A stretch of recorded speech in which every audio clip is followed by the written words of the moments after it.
Bon, tout va bien, bisous nyonso. Yeah. Lelo sikoyo lancé la bino vidéo pour na on a le belaki ya suko etikala kiza appareil génital de la femme. Ya o to benga vulve. Na libanda na ensemble na to benga vulve pubis. Ya ya na appareil génital de la femme tozana ba organe eza na kati to bandi liboso na libanda. Na libanda to benga ngo vulve ensemble na vulve tozana grand lèvre, tozana petit lèvre, tozana clitoris, tozana méa urinaire, tu vois, tozana vagin. Likolo tozana pubis, place tozana ba poil pibienne. Ya. Tokotisko na kati.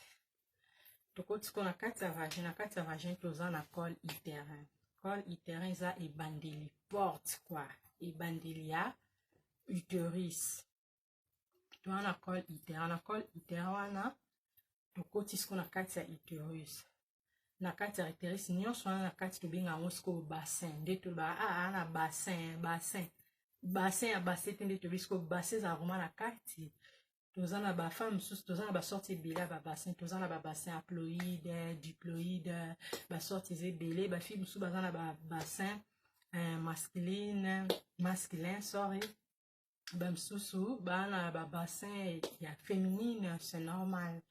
Ya sikoyo na kati ya uterus tozana o tobengaka ba trompe, tozana ba ovaire to consort. Na kati ya ba ovaire tozana ba glande mosusu ezala sécrété na kati wana o tolobaki euta par cerveau par hypophyse. Nde na biso hypophyse eza glande mo ezala na kati ya hypothalamus oyo esekretaka ba folliculine oyo ya biso basi oyo toza na ba age ya progrès parce que esilaka epa bato baza na ba ménopause. Ya sikoyo na kati wana na kati tobandi nano na ba ovaire po toza na ba ovaire trompe utérus, tu vois. Donc tobandi nano na ba ovaire. Ba ovaire eza lié mo boye, glande mo boye o esekretaka ba hormone na biso basi. O utara partie ça la libéré à partir ya hypophyse o to benga ba SFH, ba LH ya po ekita ba folliculine. Ba folliculine eza sous forme ba maki mo mike za na kati ya ba ovaire. Siko evimbaka, so evimbi ebimisi sikoyo ba ovule po siko ebime kende siko na ba trompe ekita po ekota na kati siko ekita siko na uterus. Ba trompe eza nzela tolobaki trompe eza nzela oyo ezolekisa eloko moko oyo ezouta quelque part po ekende quelque part.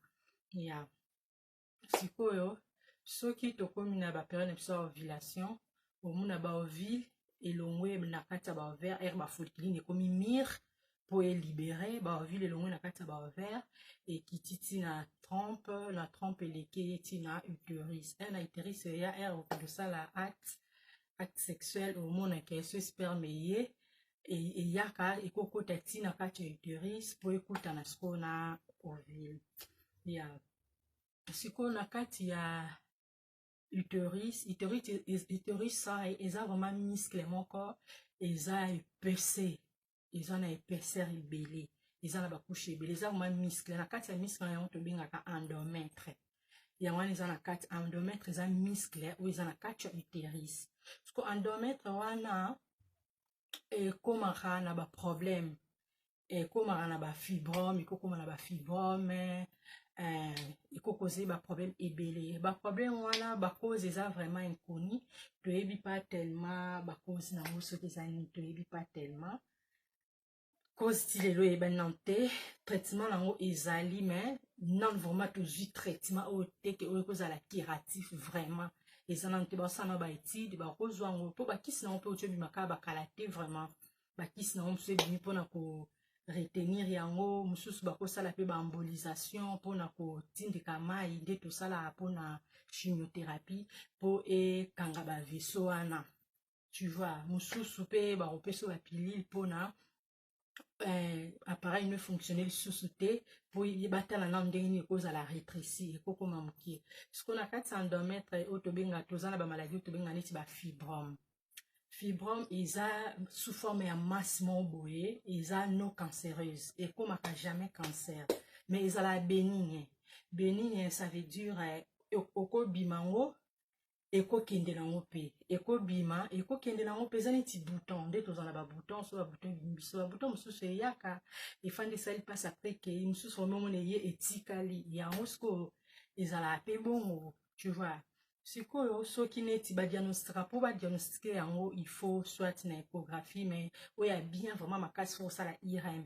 parce que irm nde ezolakisa vraiment très bien oyo eza vraiment ke médecin azala vraiment sûr eza irm sikoyo na kati ya bafibrome wana esalaka tellement pasi makasi siko pasi nango na bato mosusu eyaka mingi na bamoma ya baregle oyo tobenga dysménorrhée bafille mosusu omona yoka mpasi so alingi aregle akanisaka eza nango soit normal soit omona mpe azali na bafibrome tu vois mosusu mpe omona aza na utérus fibromateux donc aza adénomiose ça veut dire forme akisi nde aza na bafibrome ebelebele misusu ya mike ezingi wana tu vois yango ekozaka douleur intense insupportable douleur wana soit okomela tramadol mpo esekalme na doliprane esimba kutu te sikoyo na bafibrome wana toza na basorti mibale ya bafibrome toza na bafibrome mosusu soki ebimi esalaka mpasi te ezala asymptomatique ça veut dire ezala na basigne te donc oza na bafibrome oza no bien tu vois surtout soki eboti nango na baplace ya mabe te oyo ezaki mwana kofanda oyo ezaki eza place moko eza tu vois ya okoyoka no badouleur te eloko toza no normal mpe nkola règle mpo ozaka normal tu vois sikoyo oyo mosusu nde ezala sikoyo symptomatique wana sikoyo eza vraiment na badouleur intense vraiment oyo okosupporte te badouleur vraiment ya badouleur tu vois wana nde sikoyo comme ekomaka embêtant yango nde sikoyo fo baopéra yango opération nango ere esalema parce que eza opération moko eza monene bakosala yango par célioscopie bakosala yango par hystéroscopie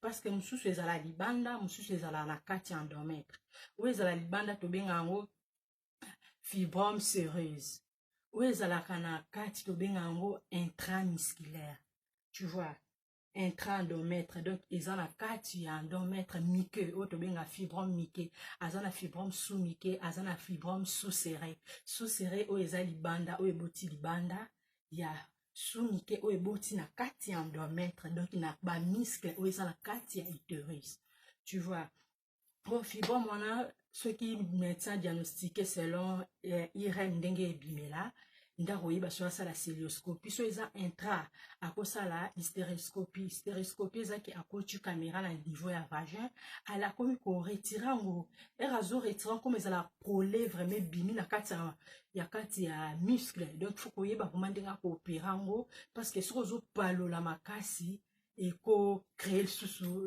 danger parce que bafibrome wana ezalaka mpe ya modi na infertilité mais quand nango ezala vraiment pas trop na infertilité loba soki ke eboti place ya mabe ebimi place ya mabe to soki opération eleka bien te tu vois ya parce que fibrome wana ezala communiqué na bahormone oyo tobi tosekretaka na bahormone na biso basi bapériode na biso ezala communiqué donc omona ekomi kosote so bacycle tu vois omona mpe okomi kovile mais bien te eza na puissance te omona yango wana batinda ya moko oyo osala test ya infertilité bayeba soki ekoze infertilité bayeba ndeni mpe akotraite yango tu vois donc na kati ya utérus toza na bafibrome nde tobengi bafibrome na kati ya baovaire tozala mpe na bilo mosusu ebima lokola bakiste eza mpe benigne bakiste mosusu toza nango bakiste liquidien ezala presque epa bafille ebele eza nango normal parce que eyaka mpe ekendaka nango